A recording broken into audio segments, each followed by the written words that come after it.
Hello everybody, my name is Nicholas Barco and today we are in our facts world once again, and since the last episode I found some new tips and tricks which I want to show you in episode 8 of Minecraft Facts.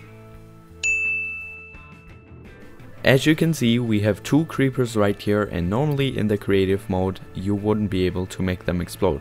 It was possible in versions before this one. This is the newest snapshot currently, which is 14W19A, and right now if you hit them, they're not gonna do anything, they're not gonna explode, they're just gonna stand there. However, if you left click them with a flint and steel, watch what happens.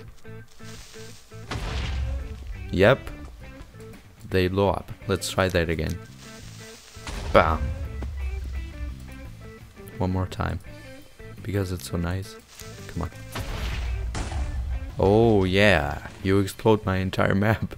Anyway, that's pretty cool. Just left click them with a flint and steel and they will kind of get ignited. So that's fact number 1. Let's move on to number 2.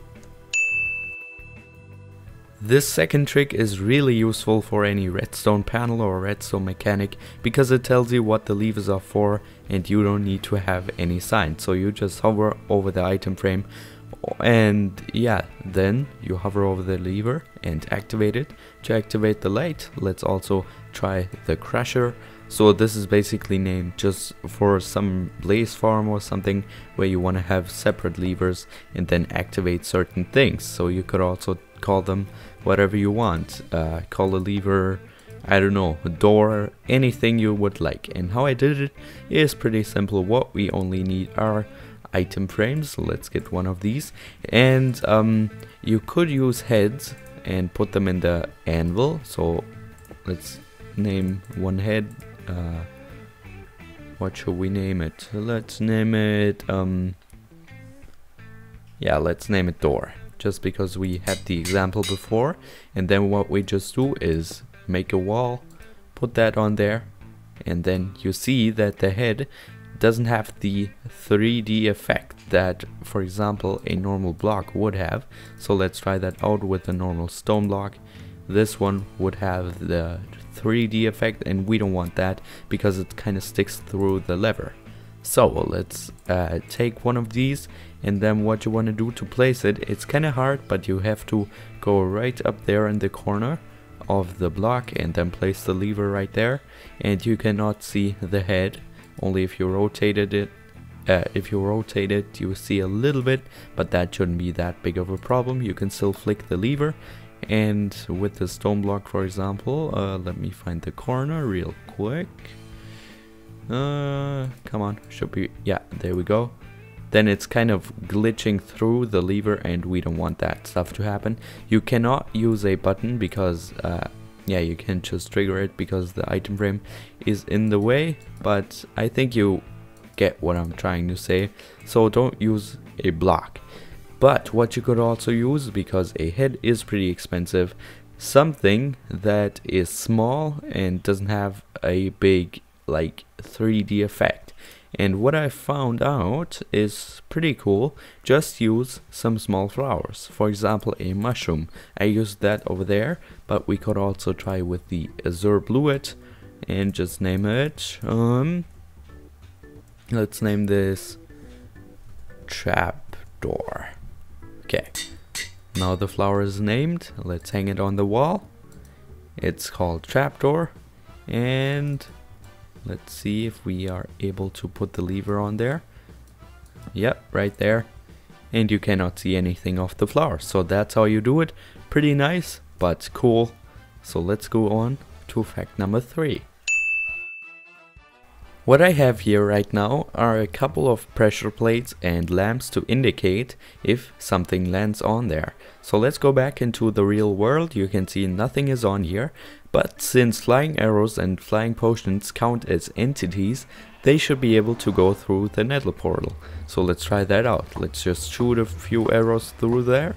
Yeah, let's make them kind of slow, and let's make 1, 2, 3 full shots, and let's add 1, 2, 3, 4, 5 night vision potions. So let's go through and check, I've not got any potion effect. So once we go through there, yeah, you heard it, I got night vision effect. And let's fly up so we don't pick up any arrows. All of them are stuck in the pressure plate right here.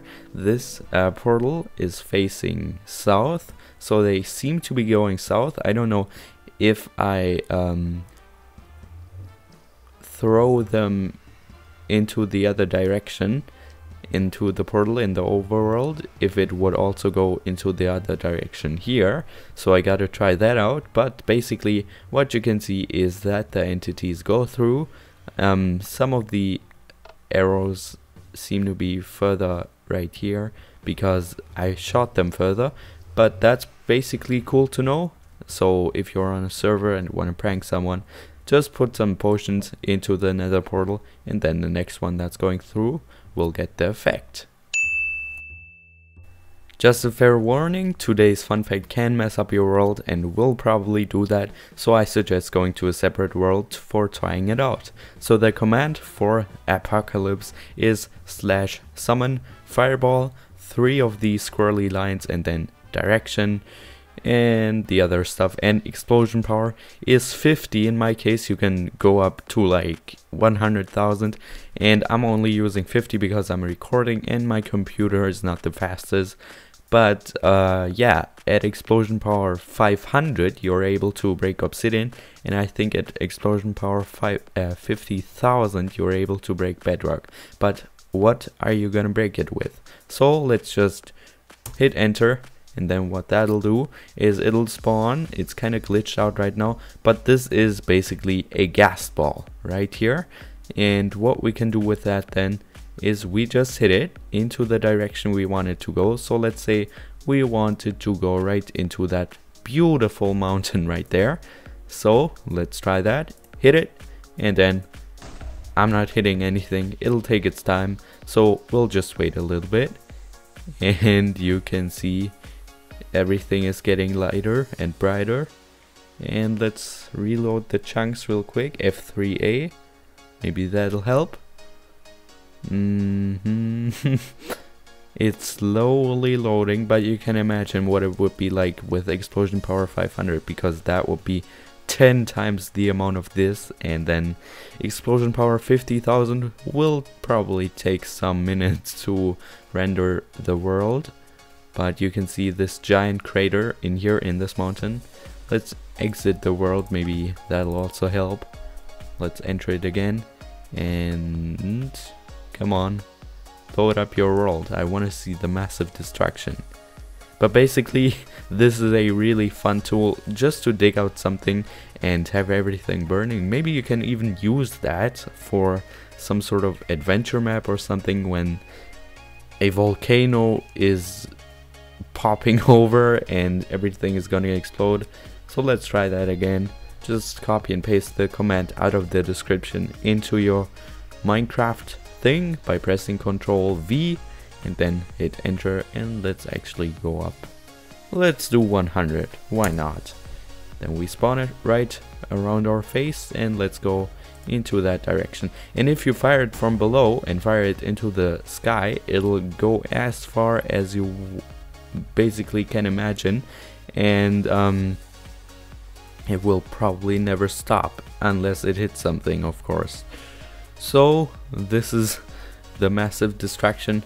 I think it looks pretty cool, and it's also pretty fun, but it's getting super laggy, so that is the sign that this is the end for today.